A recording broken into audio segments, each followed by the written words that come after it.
a Heart for East Asia podcast from OMF US.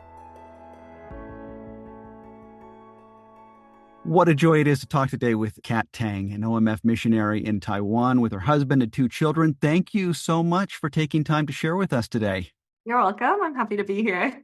I say missionary in Taiwan, but you're currently here in the States. And just for a short time, I think, tell us where you're at, what you're up to here, and about your family. So my hometown is in Houston. So I'm in Houston, Texas. And for home assignment, we're only back for 3 months this time. So we came back at the very end of December or very end of November. So we've just been around for, the winter months.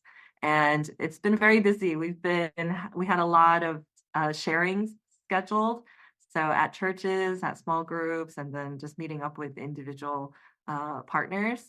So it's been tiring, but also nice to reconnect with people as well. I think that's one of our favorite things is just being able to reconnect with people and hear updates on how they're doing and to just meet up with people. Is that 3-month home assignment unusual? I'm used to it being longer. I mean, that's a lot of work for a short amount of time just to turn around and then go back again.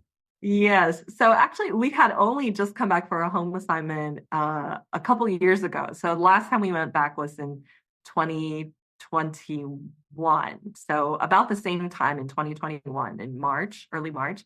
But because our oldest daughter, Jovi, she begins first grade this fall. So once she starts school, we wouldn't be able to come back during the school year. So we figured, before she starts school, we'll squish in one more visit back to the States just briefly. So these 3 months. And then hopefully, when she starts school, we'll be able to come back in the summer. That way we don't really have to worry about her transitioning between schools in Taiwan and then here in the States. And then we can just spend time with people in the summer. Yeah. I was going to ask how have the girls made this adjustment coming back to the States?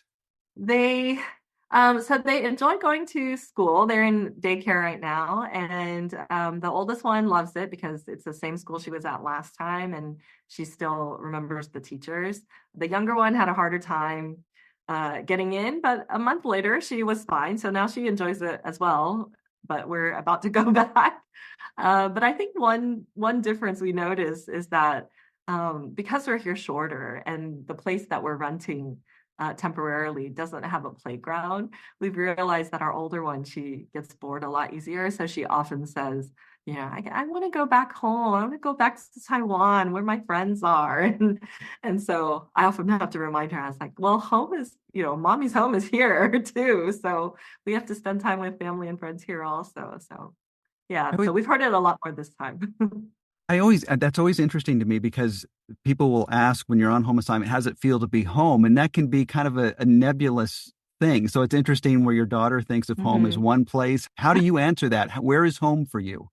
I think home slowly both have become home to me. I mean, I've been in Taiwan for 16 years now, so it's become home. But I think coming home to Houston, where, my friendships have been since, elementary, middle school, high school, and the people who know me, the people who are from the same background and culture and environment as I've been used to, I think there's always a comfort in that as well.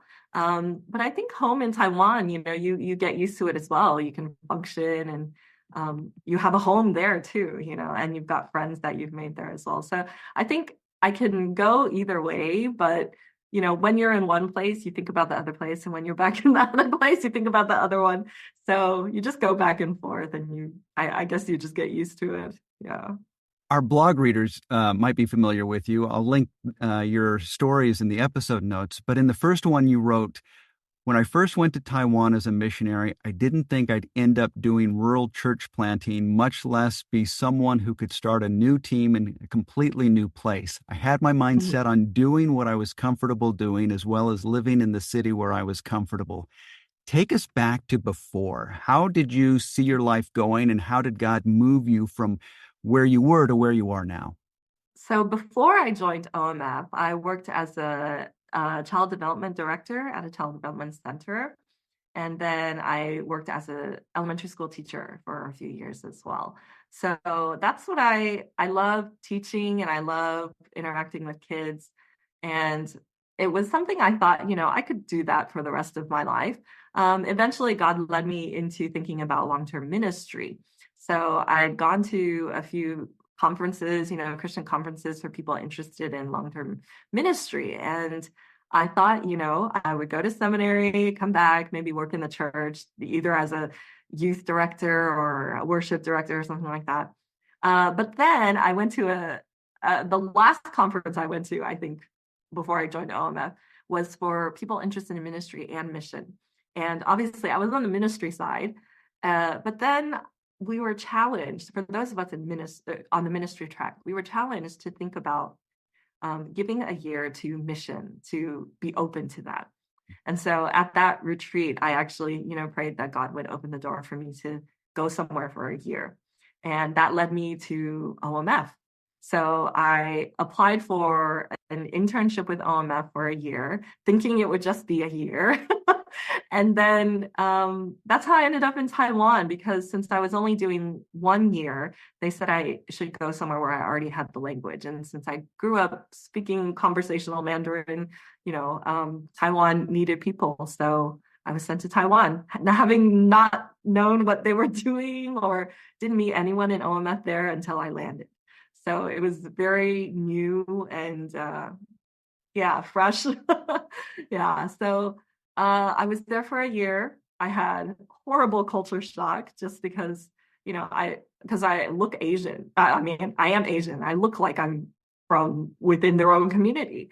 So I think people just assumed that I was a local Taiwanese. So I think expectations were on me that should not have been, since I, never grew up in that environment before. So it was pretty horrible for me the first year. But by the end of the first year, I kind of felt like I had just started building, relationships and friendships with people. And then my year was over and it was not enough. So I prayed about it. Thankfully, our director gave me kind of like a month to come back to the States and just get myself back in order. And then I went back for a second year, and my second year was great. I actually didn't really have as much culture shock anymore. I guess I got it all out of the way my first year. And so my second year, I could really focus on ministry and building those relationships as well. And by the end of my second year, I just said, oh, I think this might be where I'm headed. So eventually that led me to applying to OMF. Or I went off to seminary first, and then I joined OMF officially. Yeah. Did you have any view at that point of what you wanted to do, or were you just open to anything that might that where God might lead? So at the time, so during my internship, those 2 years, I was with a church planting team in Taipei. So in a big city, but in like a very working class, like I guess it would be the ghetto of Taipei. So even local people, they would say, "Hey, where are you living?" I said, "Oh, I live in Wanhua." And they're like, "Oh, why do you live there?" So local people don't like to go there, So, but that was Taiwan to me, was where I lived, and so I loved living there. I loved the people there, and yeah, and I enjoyed what I was doing, like within the ministry. But I think eventually, I was asked to consider doing the Serve Asia coordinator role when I came back as a long-termer. Since I think I was one of the youngest ones on the field at the time. So they were like, oh, young people, you can connect with young people better. So I took on the role of Serve Asia coordinator when I went back in 2011. So I did that for about 5 years. And because the Serve Asia coordinator role took on a lot of time, I actually had to decrease my involvement in local ministry, the local Taiwan ministry. But I still was involved with the church planting one in Wanhua. Yeah. Jump us ahead now to where you're at right now, the sort of work that you're doing, and then tell us about the people that you work with and interact with in your ministry and their response to the gospel. So now in 2019, my husband Puta and we moved to Meishan in Taiwan. So Meishan is in Jiayi County, which is in south central Taiwan. And it's a very rural town. So they're actually on the weekends, it's not very rural because we get lots of tourists come through because they go up into the mountains where there's Taiwan's longest and highest suspension bridge. So the weekends, Maysan is packed with tourists. But during the week, it's just this empty, quiet town. So population's only about 19,000 when we got there, but it's now only at 18,000, slowly decreasing because it's a very elderly town. So lots of elderly people, their children have moved on to the cities, and they've really only moved back because, they've started a family and they need their parents' help to watch the kids while the parents go off to work. So we actually interact with a lot of young families, which is great for us because that's our stage in life right now. So those are the people that we try to minister to and build relationships with. So with rural, their community pretty much is centered around the temple. So in terms of faith, that's where their faith comes from, is the local temple. And so you're dealing with people who have that as their background from birth. And it's kind of like how, I grew up in church. That's all I knew growing up. And for them, it's the same thing. They grew up going to the temple. So that's what they know. And that kind of makes up their worldview and determines, lots of different things in their lives, like the decisions they make and everything. So it's hard. It's definitely difficult to share the gospel with people there because that's their identity, and we feel like before we start talking too much about the gospel, we really want to understand their worldview first and what they think of their own faith so that we know how to approach the conversation with them when the time comes. Yeah. So it is difficult, but I also feel like it's not difficult because God gives us opportunities to do that. And with us being there, we're one of the only Christians around there. So there is one Presbyterian church, but I actually have not ever met a single other Christian in the town. And so a lot of the people that we've already built relationships with, we're kind of their Christian person that they go to when they have questions. So we get asked questions about like, oh, I thought Christians couldn't have tattoos, or how are you allowed to eat, the stuff that we worship to the idols? Because they're a very loving community and they always give us food. So we never have to buy fruit. They're always giving us lots of fruit and vegetables. And oftentimes they're things that have been offered to the idols first and have been blessed. And so, we have elderly neighbors who worry that we'll get sick if we eat it. So, they ask a lot of questions about our faith. And so I think it opens the door for us to share more about what they, kind of help them see what Christians are like and break their mindset of, or maybe they have some assumptions of what Christians were like. And so we have opportunities to share about that with them. You also wrote in one of the blog articles, and again, a link will be in the episode notes, about partnership, the importance of building partnerships. I wonder if you could just talk about that a little bit and how important that is to what you do. With partnerships, we serve in the local elementary school, and we also have a story time with the local library. And the partnerships with the local institutions, I guess, are really important for us because they kind of, if the school trusts us, if the librarian trusts us, then they will help to promote some of our activities. And then they also tell, the parents who we try to get to know, they kind of vouch for us. They say, these are our trusted volunteers. We know them, we trust them, we love what they do, even though they're not Christians, but they help to promote our activities. And so maintaining a good partnership with them is very important to us because once that breaks, we can't get back into the school, we can't get into the library. And then because it's such a small and tight-knit community, essentially our doors are closed everywhere. So we have to be very careful. And then we also try to be very respectful of them as well. So within the confines of the school, we never, outright share the gospel. We don't pray there or anything like that because, obviously that's not allowed. But, we feel like we don't want to even try to push the boundaries a little just because if you push it too far, that might be the end. So we want to be respectful of that partnership that we have.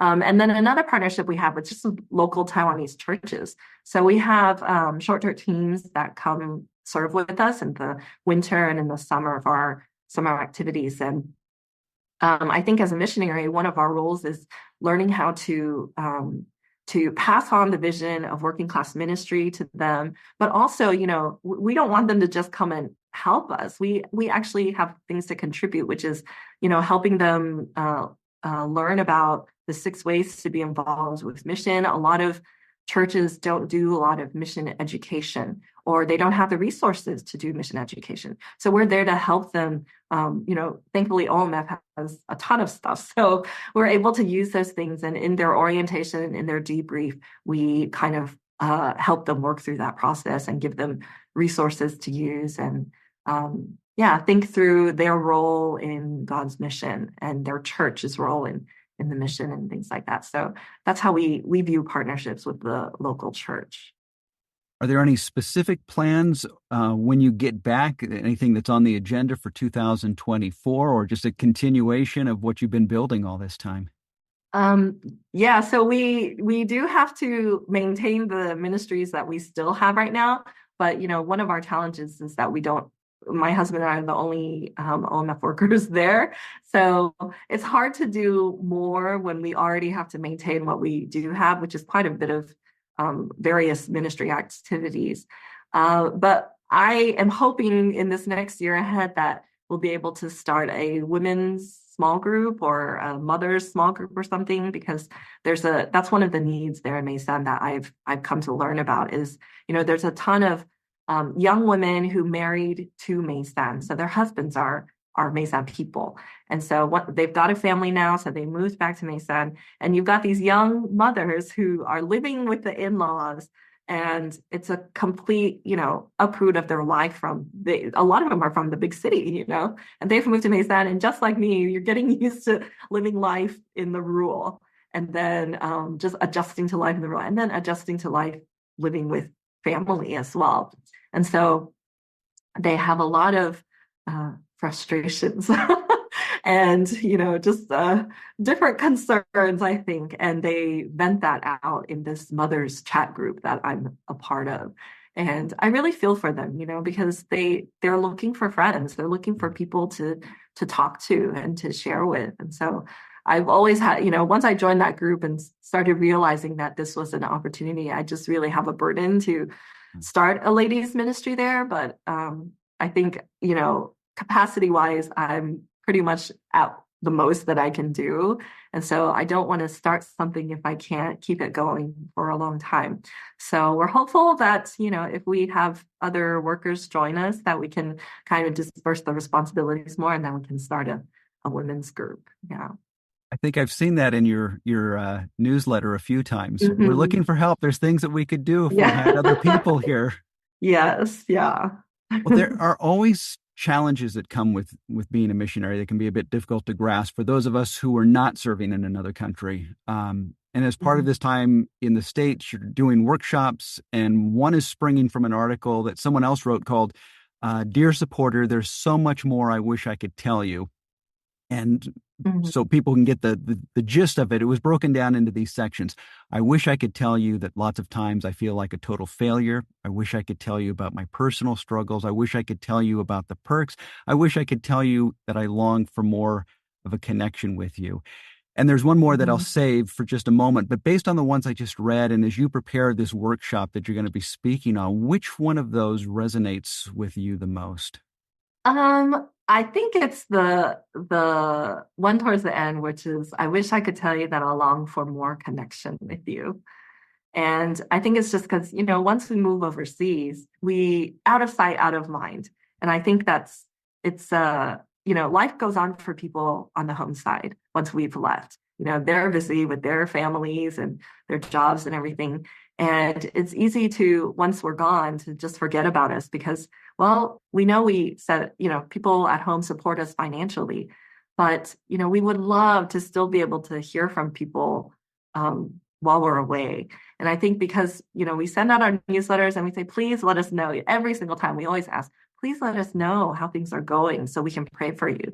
And I think that's something people at home don't realize is that missionaries do want to pray for the people that partner with us. We want to know what's going on in your lives as well.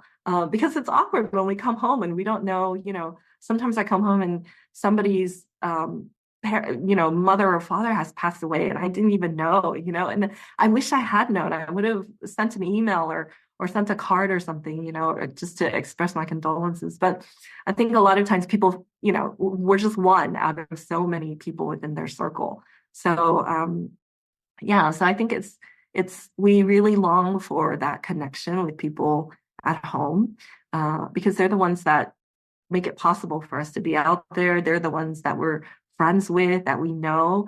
I think a lot of times when we're out on the field, sometimes it feels like, I mean, especially for us in Maysan, there's no other Christians around us. So all the people around us are non-Christian. And it's hard for us to share, like I sometimes I feel like I can't be my full self around them. Like the Christian side of me can't all come out, because things that I talk about, they wouldn't understand, So that spiritual connection with people is with people at home. And I miss that a lot because I think, when you have that spiritual connection, when you talk about the things in life, there's things you have that hope together. And yeah, so I wish people at home knew how much missionaries do want to connect with them, to hear from them. And it doesn't even have to be like big life changes. I always say my favorite thing is there was this older man in our Chinese congregation, somebody who's seen me since I was a youth. And he had replied to one of my newsletters and he just said, the only thing he wrote was, hey, I had lunch, my wife and I had lunch with your parents today. And then this is what we ate. And it was like a list of the food they had at the Chinese restaurant. and he just said, that's all I wanted to tell you. And I just thought that was so funny to read. And it was just so nice to get that email because I felt like, one, he took the time to reply. And then two, he was just telling me about something normal that he did. And it was so nice to hear that. And I wish people would just write and say, hey, I had a coffee today. I was thinking of you. That's it. That's all that needs to be said. Well, and it's just, and I can see it from the other side. It's like, well, we're supposed to be supporting you, and we don't want to be a burden to Mhm. you because we know that you're busy and you're doing all this sort of stuff. So it's interesting to hear it from your side because I think there's a little, possibly for some people, a little bit of guilt. Like, I don't want to burden you with what's going on in my life. You've got enough Uh-huh. going on, right? We're supposed to be supporting you. Yeah, but honestly, I feel like we're still just living a normal life, except in another place, and our full-time job is to reach out to non-Christian people. But we still want to keep up with friends at home. I think that's part of the normalcy for us is to feel like we're still, I guess, kind of in a digital small group with people where we can hear how they're doing, we can know how to pray for them. And I think that's the hardest thing is because we don't know how to pray for people. We just pray very generic prayers, for our partners because we don't know, how to specifically pray for them. So I think if there's one thing I wish, people at home who send out missionaries would know is that, just it only takes like 10 seconds to just reply and say, hey, this is what's happening. If you could just say a quick prayer for us or something like that. And I would love to do that for our partners. I'm always happy to do that. So right there's the challenge. Either send a prayer request or a list of what you had for lunch today to your missionary. It will mean more than you think it means. Well, reading through that list from that article, there are probably lots of missionaries listening to us who nod their head and say, yeah, I totally get that. And then there are the people who might be considering a call to serve in another country and think, based on that, why would I willingly choose this? So what keeps you going, and how is God working in your family's life right now in the midst of things that, yeah, are difficult? I think what keeps me going? That's a good question. I think because we love what we do. I mean, obviously there are challenges and there are disappointments, but I think the lower our expectation is, the more every day, when we just when we see a neighbor and we're able to stop and have a conversation and we feel like, oh, we've just uh, built our relationship just a little bit more today. Like that creates a huge wave of joy for me because I think, we're moving slowly and there's always more room to get to know people just a little bit more each day. And that makes it exciting for me, because you long for the day when, you are in a trusting relationship with them that you can actually share about your faith.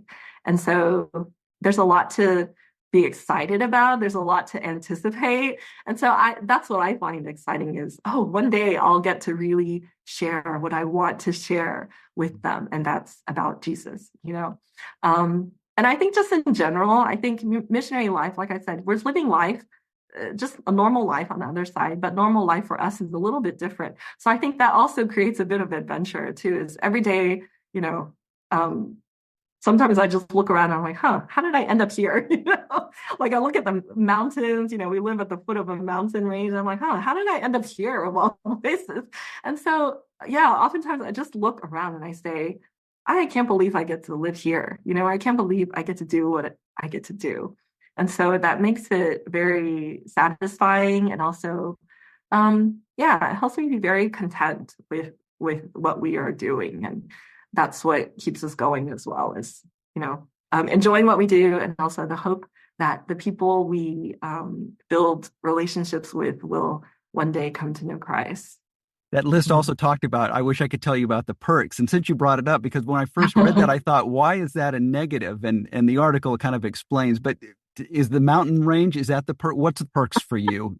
Yes, the perks for us. Well, so like for vacation, I think it mentions, people, some of the missionaries are afraid to post their vacation photos because of, what people think. But like our family, we like to go camping. I never camped in the States because I felt like I could just never cut it. I tried it twice and I did not enjoy it at all. But in Taiwan, like camping is the whole other thing. Like there's clean bathrooms, clean showers, like totally manageable. And so that's kind of become like our family vacation is we go camping and it's cheap, you're in nature. And, I've had a lot of people in the States say, oh, you go camping a lot. And I said, because it's really cheap and everything's clean. There's things for kids to do.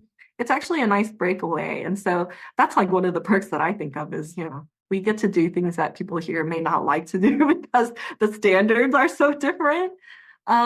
But yeah, and I think just living by the mountains, I think I'm from Texas. We don't really have mountains near the cities. So to live right by the mountain and to see that every day, like I think that's a really beautiful picture to wake up to. I mean, I don't even like hiking or going in the mountains, but it's nice to look at every day. So It's nice to know yeah, that it's there if you want to. It's yes, right there on your doorstep. Yeah, I get it. yeah. Totally get it. Uh-huh. Before we wrap up, what are some ways that people, now that they know you better and your family a little bit better, how can they be praying for you and supporting you?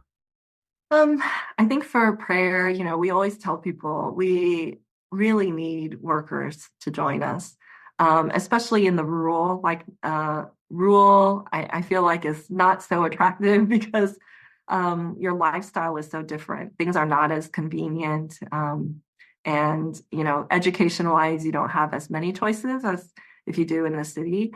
So it's hard to attract people to rural ministry, but there is a great need for that, and there's great opportunities, and because there's so many opportunities, we need people to come, and you know, yeah, we need people to come and be able to have a greater presence there, more resources and things like that. So we would really appreciate prayer for workers to join us. And I think just for health as well. I think the older I get, the more I'm realizing, I have to stay healthy. Otherwise, I'm not going to last long on the field. So I think for health, keeping up, stamina, just the physical ability to keep up with ministry. And because we do lots of ministry with families and children, you really have to have energy for that. So, and then we've got our own kids to take care of. So we realize more and more, we need to take care of our bodies better. So just pray for good health, I think, yeah, and good rest when we do. We don't take a lot of vacation, but when we, or not vacation, just take a lot of breaks. But when we do take breaks, we often find it hard to rest even during those breaks. So yeah, so just pray for good rest when we do rest. And then just in general, just good health. Yeah. I'll have a link in the episode notes if our listeners are interested in partnering with Kat and her family. Thank you so much for sharing with us today. Enjoy the rest of your Welcome. time in Texas before going Thank back. you. Thank you. To learn more about OMF, visit us at omf.org/US.